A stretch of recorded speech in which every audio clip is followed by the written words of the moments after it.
વેપાર કોઈ શાળા કરે ત્યાં સુધી પણ વાંધો નથી, કારણ કે દરેકને કમાવવું છે, પણ કમાવાની પણ મર્યાદા વટાવીને હું આને કહીશ, આના માટે તો લૂંટ શબ્દ છે એ કદાચ યોગ્ય શબ્દ છે કે આ લૂંટ છે, વાલીઓને લૂંટવામાં આવી રહ્યા છે અને સરકાર અને શિક્ષણ વિભાગ મૂક પ્રેક્ષક બનીને જોઈ રહ્યું છે.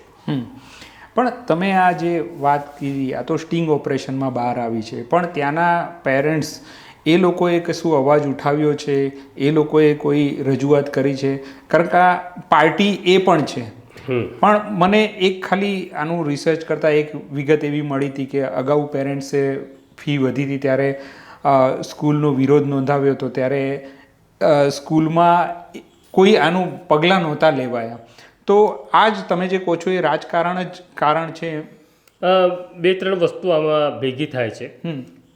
કિરણ, તારો જે સવાલ છે કે કેમ વાલી બોલતો નથી, તો જેને ઉદ્ગમમાં એડમિશન લેવું છે એ સંપન્ન તો છે કે જેની લાખ રૂપિયા ફી ભરવાની તૈયારી છે, કંઈ વાંધો નહીં, કોને ક્યાં કઈ સ્કૂલમાં ભણાવવું એ વાલીનો પોતાનો અધિકાર છે.